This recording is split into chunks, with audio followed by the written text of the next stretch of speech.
নাই মই ব্লকত গৈ আছো ডিপিএম সহি পাম হেৰি পাম তাৰপিছত কিবা কাম বাকী আপোনালোকৰ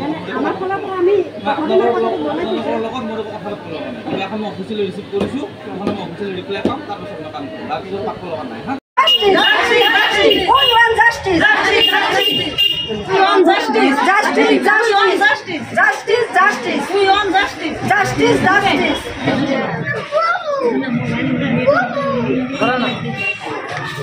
আৰু আমি মেনেজাৰৰ বিভাগত আমি অসন্তুষ্ট আমি বহুত দুখ পাইছোঁ তাৰমানে আমি আজি ইয়াতে আসাম গ্ৰামীণ বিকাশ বেংকত আহিছিলোঁ এপ্লিকেশ্যন দিব আহিছোঁ আমাৰ ৰাস্তা চেয়াৰপৰ 2 বছৰ ধৰি ঘোটালা চলি আছে তাতে কমিটি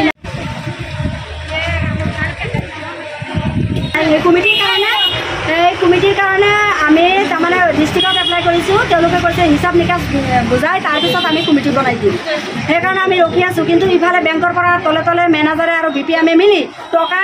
ট্ৰানজেকশ্যন কৰি আছে এইটো কথা শুনি আমি যোৱা শুক্ৰবাৰে আহিছোঁ এপ্লিকেশ্যন দিবৰ কাৰণে তেওঁ আমাৰ লগত বহুত মিছব্যৱহাৰ কৰিছে তথাপি আমি ধৈৰ্য ধৰি বুজি গৈছোঁ এপ্লিকেশ্যনটো দিছোঁ আৰু সেই ৰিচিভ কৰি আনিছোঁ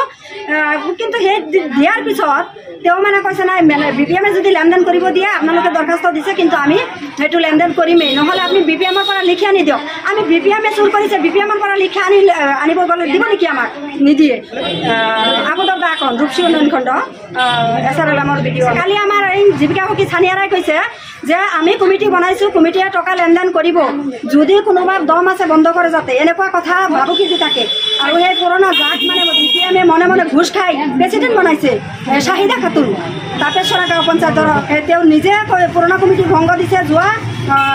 2023 জুন মাহত 23 সেই মানুহজনে আজিলৈকে চলাই আছে কি স্বাৰ্থত চলাই আছে যিজন BPMে কৈছে যে এইজন মানুহ ভোটৰ প্ৰেচিডেণ্টৰ যোগ্য নহয় তাক আজিলৈকে CLFৰ প্ৰেচিডেণ্ট বনাই ৰাখিছে আৰু আজিও কৈছে যে তেওঁ লেনদেন কৰিব কোনে বাধা দি ৰাখিব পাৰে ৰাখক সেইকাৰণে আমাক চেলেঞ্জ কৰিছে কাৰণে আমি আহি ডিষ্ট্ৰিক্টত খবৰ কৈছোঁ ব্লকত খবৰ কৈছোঁ বেংকত আহিছোঁ বেংকত আহি আমি ইয়াতে কৈছোঁ ছাৰ যে এইটো আমি সেইদিনা দিছোঁ এপ্লিকেশ্যন হাইলি ৰিকুৱেষ্ট আমি চবকেইটা আহিছোঁ ছাৰ আমাক এনেকুৱা চেলেঞ্জ কৰিছে গতিকে ডিষ্ট্ৰিক্টৰ পৰা সময় লৈছিল তেওঁলোকে দিয়া নাই গতিকে আমি MLA ছাৰক জনাম আপুনি এইকেইটা দিন আপুনি অলপ ধৈৰ্য ধৰিব যাতে ট্ৰানজেকশ্যনটো নহয় মোক সহায় কৰিব আমালোকক সহায় কৰিব সি কৈছে যে নাই BPMে ক'লে আমি দিমেই আমাক চেলেঞ্জ কৰিছে আপোনালোকৰ লগত কথা কোৱাৰ সময় নাই মেনেজাৰে কৈছে আপোনালোকৰ লগত আমাৰ কথা কোৱাৰ সময় নাই কৈ আমাক ভিতৰত মাতি নিছে মাতি নি আকৌ মানে আমাক ভিতৰৰ পৰা ওলাই দিছে বহুত মিছব্যৱহাৰ কৰিছে আমি বহুত দুখিত আমি অসন্মান হৈছোঁ আমাক গোটৰ মহিলাবিলাক বোলে বেয়া মানুহৰ কাৰণে ভাল মানুহবিলাক বেংকত নাহে এইজন মেনেজাৰে কৈছে গতিকে আমি গোটৰ মহিলাবিলাক কেনেকৈ বেয়া মানুহ হৈছোঁ আৰু কোনে ভাল মানুহ সেইবিলাক কথা কিয় কৈছে সেইবিলাক আমাক ন্যায় লাগে আমি ৰিজনেল মেনেজাৰ ছাৰক আমি ৰিকুৱেষ্ট কৰিছোঁ সকলো মহিলাৰ সন্মান আছে আত্মসন্মান আছে গতিকে এই মহিলাবিলাকক যেনেকৈ অপমান কৰিছে সেই অপমানৰ ন্যায় ব্যৱস্থা লাগিব বিচাৰ লাগিব আৰু এইজন মেনেজাৰে কৈছে আমি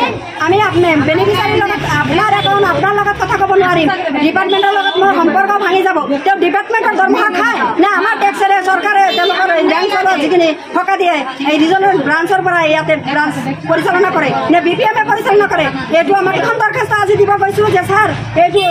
যে আমি কোনো সাধাৰণ সভা নোহোৱাকৈ তেওঁলোকে যে কমিটি বনাইছে সেই কমিটিৰ এই কি তথ্য দিয়ে আপুনি বেংকৰ একাউণ্ট সলনি কৰিছে সেইটো লাগে আৰু আমাৰ ষ্টেটমেণ্টটো লাগে ইয়াতে আমি প্ৰায় 200 মানুহে চহী কৰিছোঁ সেই চহী তেওঁলোক নটছপ কৰিছে ঘূৰাই দিছে কৈছে আমি নোৱাৰোঁ সেইটো ডিপাৰ্টমেণ্টে দিলেহে লাগিব ডিপাৰ্টমেণ্টৰ একাউণ্ট হয় নে এইটো CLFৰ একাউণ্ট হয় CLFৰ সদস্যবিলাকে নোৱাৰিব নেকি এইটো CLFৰ প্ৰেচিডেণ্ট ছেক্ৰেটাৰী দুৰ্নীতি কৰিলে সদস্যবিলাকে ধৰিব নোৱাৰিব নেকি গাইডলাইনত তেওঁ কাম কৰি আছে কি স্বাৰ্থত কাম কৰি আছে আৰু প্ৰতিটো গোটক লোন লোৱাত তেওঁলোকক আমি কমিশ্যন দিব লাগে আমাৰ গোটৰ পৰা পইচা কাটে 7,000 8,000 10,000 টকা কাটে কিয় কাটে চৰকাৰে আমাক যিখিনি টকা দিছে যিখিনি সুবিধা দিছে সেইখিনি সুবিধা আমি মহিলাসকলে পোৱা নাই গতিকে আমি চৰকাৰক মুখ্যমন্ত্ৰী ডাঙৰীয়াক আমি বিনম্ৰভাৱে অনুৰোধ জনাইছোঁ যে তেওঁ এই উচিত তদন্ত কৰি ৰূপসী ব্লকৰ SRLMত কি হৈ আছে সেইবিলাক তদন্ত কৰি ন্যায় ব্যৱস্থা দিব লাগে আমাৰ মহিলাসকলক ন্যায় লাগে আমি ন্যায় বিচাৰিছোঁ আমাৰ মহিলাসকলক যিজন মেনেজাৰ আমাৰ মহিলাসকলক সন্মান কৰিব লাগে তেখেতে আমাৰ মহিলাসকলৰ লগত বিহেভটো একেবাৰে বেয়া কৰি থাকে গতিকে আমি এনেকুৱা মেনেজাৰ আমাৰ নালাগে অতি শীঘ্ৰে আমাৰ এই মেনেজাৰ বদলি কৰি ইয়াত এজন ভাল মানুহ দিব লাগে যাতে আমাৰ মহিলাসকল এটা ভাল ব্যৱহাৰ পায় সেইটোৱে আমাক আমি এইটো প্ৰেৰণ কৰিম এতিয়া আমি আপোনালোকৰ মিডিয়াৰ জৰিয়তে আবেদন ৰাখিম মহিলা আত্মসহায়ক গোট এই গোটত নিছিলে 1,10,000 টাকা আর বাইঠত নিছো মই 2-3 লাখ টাকা আৰু এতিয়া মাৰ্চৰ মাসে মোৰ বেতনত 2,30,000 টাকা ঢুকছে সেইখন টাকা উঠিবার আসিলেও টাকা দেয় নাই ম্যানেজার 3 দিন ঘুরে হেরা পিছত কয় যে এই সদরবিলাক নিয়ে আহো